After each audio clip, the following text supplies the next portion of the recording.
आज का टॉपिक है यूनिवर्स। आज हम लोग देखेंगे कि यूनिवर्स का जन्म कैसे हुआ और किस प्रकार पूरे दुनिया में क्रमबद्ध तरीके से यूनिवर्स का अध्ययन किया गया। तो पहले हम लोग एक पृथ्वी का नक्शा बनाते हैं और देखते हैं कि किस देश में सबसे पहले यूनिवर्स पे अध्ययन हुआ और कैसे कैसे ये ज्ञान आज जो हम लोग यूनिवर्स के बारे में जानते हैं वो पहुंचा है। तो चलिए पहले हम लोग एक अर्थ का नक्शा बनाते हैं।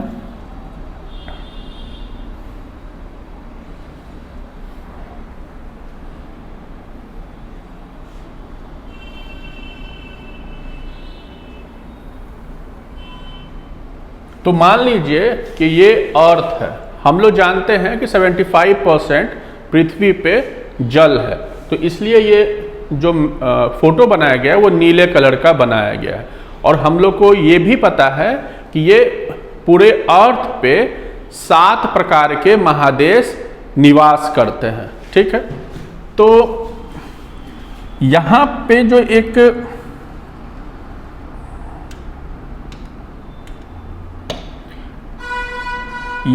जो महादेश है, यहाँ पे एक महादेश है, उसे कहते हैं अंटार्कटिका। ये ध्यान रखना है। दूसरा हम लोग एक ये भी देख लेते हैं कि ये बीच में एक रेखा है जिसे हम लोग 0 डिग्री रेखा कहते हैं, और इसके विषय में चर्चा पिछले वीडियो में हुई भी थी। तो यहाँ पे एक महादेश है जिसे हम लोग एशिया महादेश कहते हैं, और ये सबसे बड़ा महादेश है। एक और लाइन होता है, इमेजिनरी लाइन होता है, जिसे हम लोग देशांतर कहते हैं। फिर यहाँ पे यूरोप है, यहाँ पे एक महादेश है वो यूरोप है। यहाँ पे नॉर्थ अमेरिका है, यहाँ पे साउथ अमेरिका है। इस एरिया को हम लोग अफ्रीका कहते हैं। और यहाँ पे पूरे दक्षिणी गोलार्ध में यहाँ पे ऑस्ट्रेलिया है।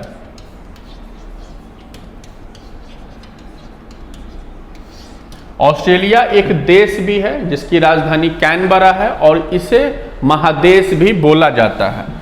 तो हम लोग देख लिए यहाँ पे एक महादेश है अंटार्कटिका, जहां मानव निवास नहीं है।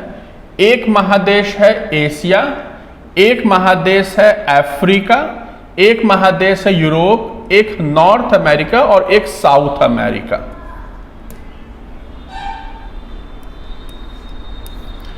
तो ये 7 महादेश पृथ्वी पे लाई करते हैं, यानी पृथ्वी पे स्थित हैं।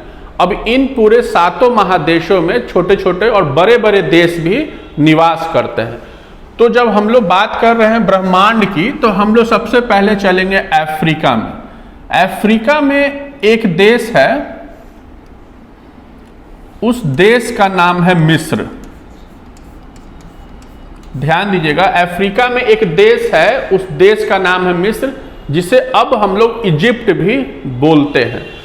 तो यहां पे देखिए कि मिस्र में 100 ईस्वी के आसपास एक व्यक्ति का जन्म हुआ था, जिसे हम लोग टॉलेमी के नाम से जानते हैं। इसी टॉलेमी महोदय ने 140 ईस्वी के आसपास पूरे दुनिया में सबसे पहले नियमित और क्रमबद्ध तरीके से ब्रह्मांड का अध्ययन किया। अब यहाँ पे आप लोगों के बीच एक प्रश्न शायद उभर रहा होगा कि हम लोग ब्रह्मांड बोलते कैसे हैं। तो ब्रह्मांड के विषय में विशद अध्ययन करने से पहले अभी एक सरल शब्दों में मैं आपको समझा देना चाहता हूं कि मान लिया जाए कि आप रात के समय अपने छत पे जाते हैं या किसी प्लेग्राउंड में जाते हैं और आसमान में देखेंगे, तो आसमान में आपको आकाश दिखाई देगा, आसमान में आपको मून दिखाई देगा, अनगिनत स्टार्स दिखाई देंगे, और ऐसे बहुत सारे खगोलीय पिंड आपको दिखेंगे। दिन के समय आप जो भी कुछ देख रहे हैं, आपको नदी भी दिख सकती है, आपको समुद्र भी दिख सकता है, आपको पहाड़ भी दिख सकता है, यानी कि आपके आंखों से जो भी कुछ दिख रहा है वो सभी का सभी ब्रह्मांड के पार्ट हैं। तो इसी प्रकार का सोच जब दुनिया में धीरे धीरे उभरा तो सबसे पहले एक नियमित अध्ययन इसी ब्रह्मांड का किसने किया? तो किया उसने टॉलेमी ने। ये टॉलेमी मिस्र के रहने वाले हैं। अब यहाँ पे थोड़ा सा हिस्ट्री में देखेंगे, अगर आप हिस्ट्री पढ़िएगा तो टॉलेमी के विषय में आपको जानने का मौका मिलेगा। उस समय इस मिस्र में रोमन साम्राज्य शासन कर रहा था। तो जब हम लोग हिस्ट्री पढ़ेंगे तो हम लोग रोमन साम्राज्य के विषय में विशद अध्ययन करेंगे। तो टॉलेमी ने एक सिद्धांत दिया। अब जैसे कि एक आम व्यक्ति से आप पूछिए तो वो ये बोलता है कि पृथ्वी स्थिर है और सूरज इसके चारों तरफ चक्कर लगाता है, और अगर आप ध्यान से देखिएगा तो ये कहीं ना कहीं सही भी है। आपको लगेगा कि सूरज पूरब में उगता है और पश्चिम में वो डूबता है, यानी कि पूरब से वो दक्षिण जाता है और दक्षिण से फिर वो पश्चिम जाता है।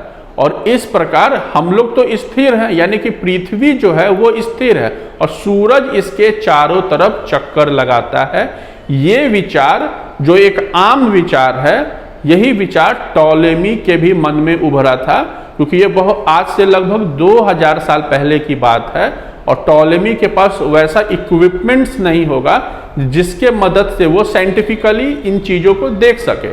लेकिन जो उन्होंने एक सिद्धांत दिया वो भूगोल में, खगोल शास्त्र में एक मील का पत्थर है, और उन्होंने एक सिद्धांत दिया था। उस सिद्धांत को हम लोग जियोसेंट्रिक थ्योरी कहते हैं। तो ब्रह्मांड के संबंध में टॉलेमी ने जियोसेंट्रिक थ्योरी दिया था। जियोसेंट्रिक थ्योरी इन्होंने दिया था, यानी कि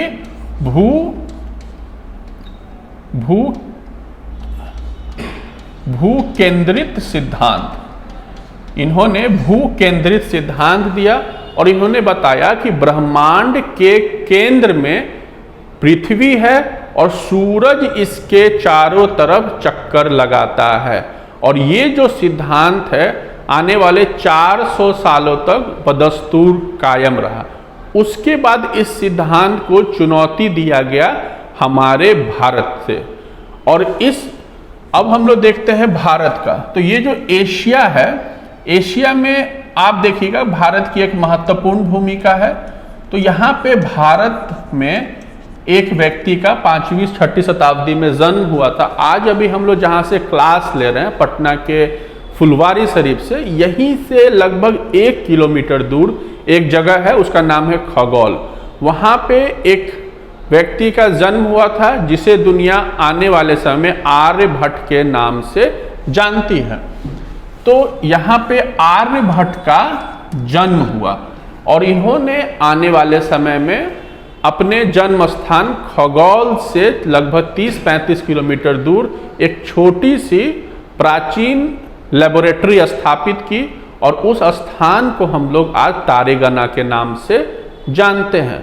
और उन्होंने इस थ्योरी को, यानी कि टॉलेमी के थ्योरी को पूरी तरह से उलट के रख दिया और इन्होंने एक थ्योरी दिया, उसे कहते हैं हेलियोसेंट्रिक थ्योरी।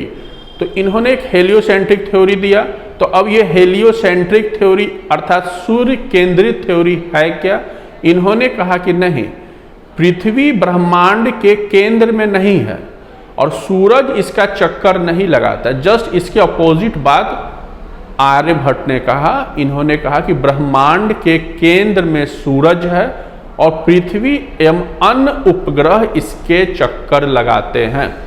यानी कि यहाँ पे इंडिया से आर्यभट्ट ने एक थ्योरी दिया था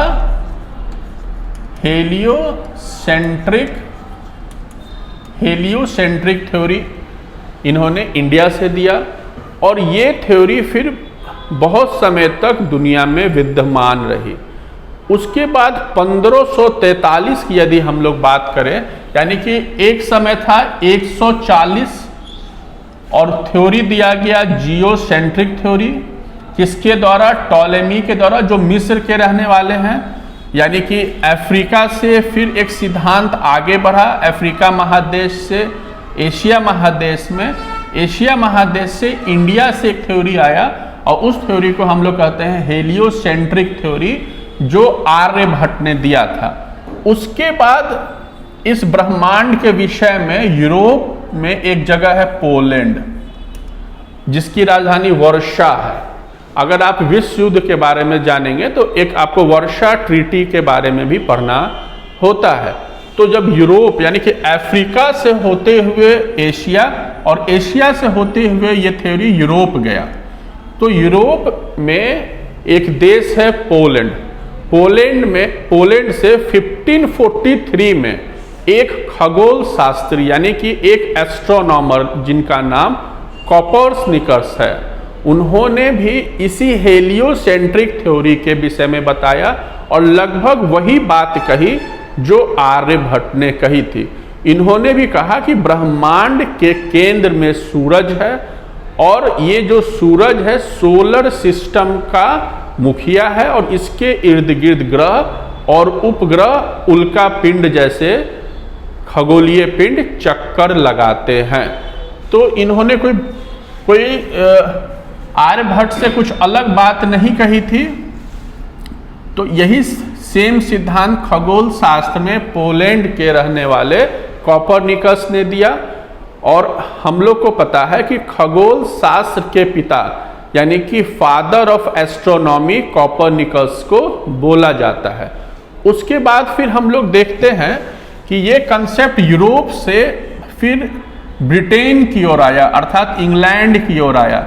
हम लोग एक वीडियो में देखे थे UK, England, Britain, great Britain, इन सभी में क्या डिफरेंस है। यदि आप लोग उस वीडियो को नहीं देखे हैं तो प्लेलिस्ट में जाके ज्योग्राफी के प्लेलिस्ट से देख सकते हैं।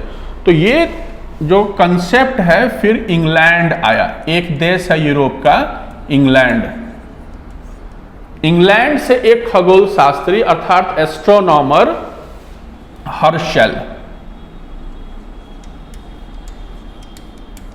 हर्शल ने इस सोलर सिस्टम से आगे बढ़ के ब्रह्मांड की कल्पना की। यानी कि जो कोपर्निकस या आर्यभट्ट थे, इनका ब्रह्मांड का सोच सोलर सिस्टम तक सीमित था, लेकिन इन्होंने ब्रह्मांड से आगे जाके ब्रह्मांड को सोलर सिस्टम से आगे जाकर इन्होंने बात की। और ये बात है 1803 ईस्वी की। थोड़ा सा ईस्वी भी ध्यान रखना आवश्यक होता है, इसलिए नहीं कि एग्जाम में आपको ईस्वी पूछेगा, अगर ये ईस्वी आपको क्रोनोलॉजी को सेट करने में मदद करता है, आपके अध्ययन को क्रमबद्धता देने में मदद करेगा। इसलिए मैं ईस्वी के साथ चल रहा हूं। यानी कि ये जो कोपर्निकस थे 1543 में इन्होंने एक सिद्धांत दिया, आप इसे 1540 के लगभग भी मान सकते हैं और इसे 1800 ईस्वी के आसपास भी मान सकते हैं। अब 1800 ईस्वी में विज्ञान का काफी विकास हो चुका था और दूरबीन का भी आविष्कार हो गया। अब हम लोग जानते हैं कि जो भी मनुष्य थोड़ा सा इन खगोल शास्त्र में रुचि रखने वाला है, उसके पास जरूर कहीं ना कहीं उस वैज्ञानिक के पास दूरबीन होता है। तो हर्शल ने जब दूरबीन के मदद से ब्रह्मांड को जानने का प्रयास किया तो उन्हें लगा कि सोलर सिस्टम से आगे भी ब्रह्मांड है और ये जो सोलर सिस्टम है बहुत एक छोटा सा पार्ट है और ये पार्ट है आकाश गंगा का। हम लोग लास्ट लेक्चर में आकाश गंगा के विषय में भी बात किए हैं। तो ये इन्होंने कहा कि सोलर सिस्टम जो हम लोग का है, ये जो सोलर सिस्टम है वो एक आकाश गंगा अर्थात एक गैलेक्सी का पार्ट है। यानी कि अब जो ब्रह्मांड का अध्ययन टॉलेमी ने किया था और जियोसेंट्रिक थ्योरी दिया था, ये जियोसेंट्रिक थ्योरी अब आकाश गंगा तक पहुंच गया है लगभग 1800 साल के बाद। तो हर्शल ने कहा कि एक आकाश गंगा है और उस आकाश गंगा का पार्ट हमारा ये सोलर सिस्टम है। उसके बाद ये कंसेप्ट नॉर्थ अमेरिका आया, ये कंसेप्ट नॉर्थ अमेरिका आया, ये पार्ट नॉर्थ अमेरिका है और यहां पे यूएसए एक देश है। नॉर्थ अमेरिका में एक यूएसए एक देश है जिसकी राजधानी वॉशिंगटन डीसी है, उसमें एक खगोल शास्त्री अर्थात एस्ट्रोनॉमर थे हब्बल। एक हब्बल टेलीस्कोप भी है जिसके विषय में हम लोग जानते होंगे। तो हब्बल ने कहा कि कोई एक आकाशगंगा नहीं है, एक से अधिक आकाशगंगा है। यानी इन्होंने कहा कि पूरे ब्रह्मांड में, एक कंप्लीट यूनिवर्स में एक से अधिक अर्थात लाखों आकाशगंगा है। एक कंसेप्ट इन्होंने कहा कि लाखों आकाशगंगा है। दूसरा इन्होंने ब्रह्मांड के व्यास के बारे में बताया और इन्होंने कहा कि ब्रह्मांड का जो व्यास है लगभग 2.5 करोड़ प्रकाश वर्ष है। तो ये 5 थ्योरी हम लोग के सामने इन लोगों ने क्रमबद्ध रूप से दिया था। अब इसे एक बार फिर हम लोग देख लेते हैं कि अफ्रीका में खगोल शास्त्र के विषय में सोचने की प्रक्रिया आरंभ हुई। अफ्रीका से टॉलेमी ने लगभग 140 में जियोसेंट्रिक थ्योरी दिया। इस जियोसेंट्रिक थ्योरी को इंडिया में आर्यभट्ट ने चुनौती दी और उन्होंने हेलियोसेंट्रिक थ्योरी दिया। फिर ये कंसेप्ट एशिया से यूरोप गया और यूरोप में पोलैंड में जो खगोल शास्त्र अर्थात एस्ट्रोनॉमी के फादर कहे जाते हैं कोपर्निकस ने इसी हेलियोसेंट्रिक थ्योरी के बारे में बताया। फिर ब्रह्मांड का अध्ययन आपको यूरोप से ही इंग्लैंड में हर्शेल ने किया और इन्होंने कहा कि सोलर सिस्टम के आगे भी ब्रह्मांड है। उन्होंने आकाश गंगा के विषय में बताया। उसके बाद फिर ये कंसेप्ट अगले महादेश नॉर्थ अमेरिका में गया। नॉर्थ अमेरिका के यूएसए में हब्बल ने इन्होंने बताया कि एक से अधिक आकाशगंगा है, यानी कि लाखों आकाशगंगाओं का निवास स्थान ब्रह्मांड है और इन्होंने ब्रह्मांड का व्यास भी बताया है। तो ये हम लोग देखें कि किस प्रकार ब्रह्मांड को क्रमबद्ध तरीके से पढ़ा गया। अब हम लोग थोड़ा सा इसे फ्लो चार्ट के माध्यम से भी जानने का प्रयास करते हैं। अब जैसे कि यहां देखिए ये यूनिवर्स है। तो यूनिवर्स में सबसे पहले अध्ययन शुरू हुआ 140 एडी में। 140 एडी में कहां पे? इजिप्ट में। हम लोग जानते हैं इजिप्ट की राजधानी काहिरा है। इजिप्ट में टॉलेमी ने भूगोल में खगोल शास्त्र का एक नियमित अध्ययन किया और इन्होंने एक कंसेप्ट दिया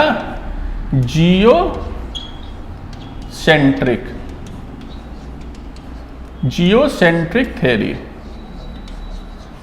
यानी कि भू केंद्रित थ्योरी। और इन्होंने कहा कि पृथ्वी ब्रह्मांड के केंद्र में है और सूरज इसका चक्कर लगाता है। तो ये थे आपको मिस्र के रहने वाले, यानी कि इजिप्ट के रहने वाले। उसके बाद यानी कि ये पहला कंसेप्ट है। दूसरा कंसेप्ट हम लोग देखते हैं इंडिया का, लगभग 5th सेंचुरी में जब गुप्ता पीरियड था तो यहां पे हुए आर्यभट्ट।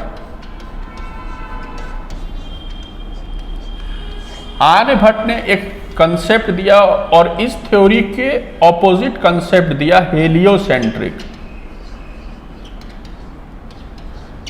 हेलियोसेंट्रिक थ्योरी दिया। और इन्होंने हेलियो यानी कि अगर आप रोम के हिस्ट्री को देखिएगा, रोम के भूगोल को देखिएगा तो उसमें हेलियो का मतलब सूरज होता है। और इन्होंने कहा कि जो सन है वो ब्रह्मांड के केंद्र में है, न कि पृथ्वी ब्रह्मांड के केंद्र में है। तो ये हम लोग देख लिए। 1 नंबर पे टॉलेमी, 2 नंबर पे हम लोगों ने आर्यभट्ट देखा। उसके बाद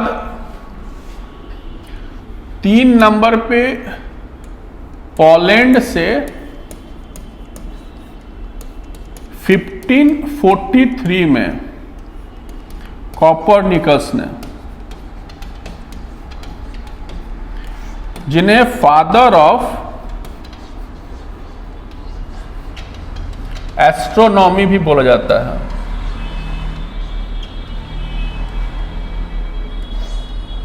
इन्होंने कहा, इन्होंने भी यही सिद्धांत यानी कि आर्यभट्ट से संबंधित सिद्धांत इन्होंने दिया। अब इस तरह से फादर ऑफ एस्ट्रोनॉमी आर्यभट्ट को कहना चाहिए था, लेकिन हम लोग जानते हैं कि इतिहास हो या भूगोल, उस पर अंग्रेजों का थोड़ा ज़्यादा प्रभाव रहता है, यानी कि यूरोपियंस का ज़्यादा प्रभाव रहता है। इसलिए हम लोग को किताब में कॉपर्निकस के बारे में पढ़ने को मिलता है कि फादर ऑफ एस्ट्रोनॉमी कॉपर्निकस है।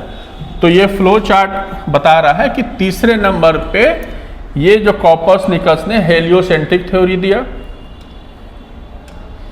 चौथे नंबर पे हम लोग देखे हैं, जब हम लोग यूरोप से इंग्लैंड गए तो इंग्लैंड में एक हर्शल थे। हर्शल ने सबसे पहले आकाश गंगा यानी कि गैलेक्सी की चर्चा की, और इन्होंने ब्रह्मांड को गैलेक्सी तक इन्होंने ले गया, और इन्होंने कहा कि जो गैलेक्सी है इसका पार्ट है हम लोग का सोलर सिस्टम। यानी कि जो लिमिटेशन आर्यभट्ट और कॉपर्निकस के कंसेप्ट में था, उस कंसेप्ट को इन्होंने आगे बढ़ाया। हर्शल ने 1803 में। उसके बाद फिफ्थ है यूएसए से हब्बल ने कहा कि अनगिनत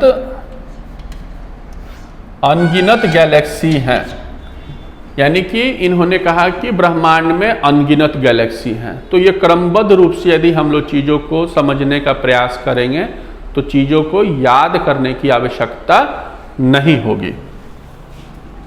अब एक चीज़ हम लोग देख रहे हैं, ईस्वी के बारे में इसलिए चर्चा किया गया है क्योंकि ये आपके समझ को क्रमबद्धता देगा। एक हम लोग देखे 140 में एक कंसेप्ट आया टॉलेमी के द्वारा।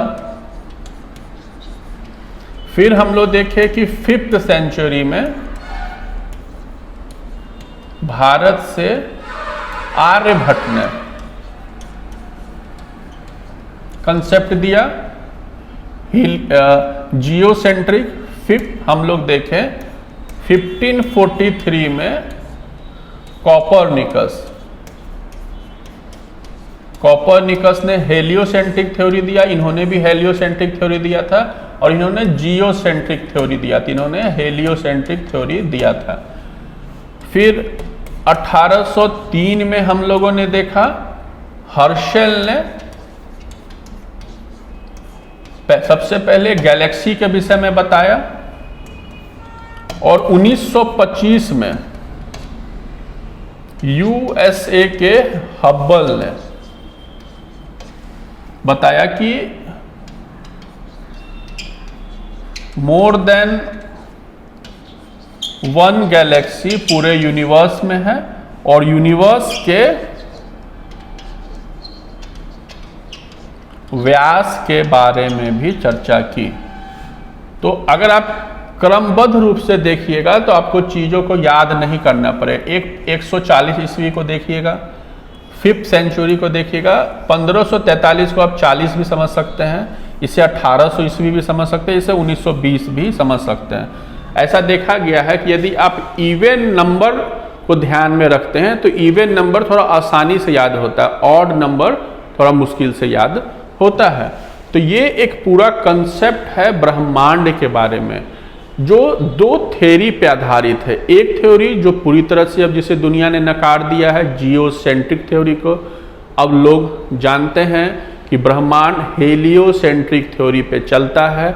ब्रह्मांड का जो केंद्र है वो सूरज है, और सूरज के इर्द गिर्द पूरा पृथ्वी और उसके तहत और भी जो प्लैनेट्स है वो चक्कर लगाते हैं। और इस ब्रह्मांड में केवल सोलर सिस्टम नहीं है, गैलेक्सी भी है और मोर देन गैलेक्सी भी है। तो ये ब्रह्मांड का एक अध्ययन है जो मिस्र से निकल के इंडिया में गया, इंडिया से निकल के फिर वो यूरोप के पोलैंड में गया, फिर पोलैंड से इंग्लैंड गया और इंग्लैंड से यूएसए गया। अब हम लोग अगले अध्याय में, अगले लेक्चर में ये जानने का प्रयास करेंगे कि यूनिवर्स का आखिरकार निर्माण हुआ तो हुआ कैसे। तब तक के लिए धन्यवाद।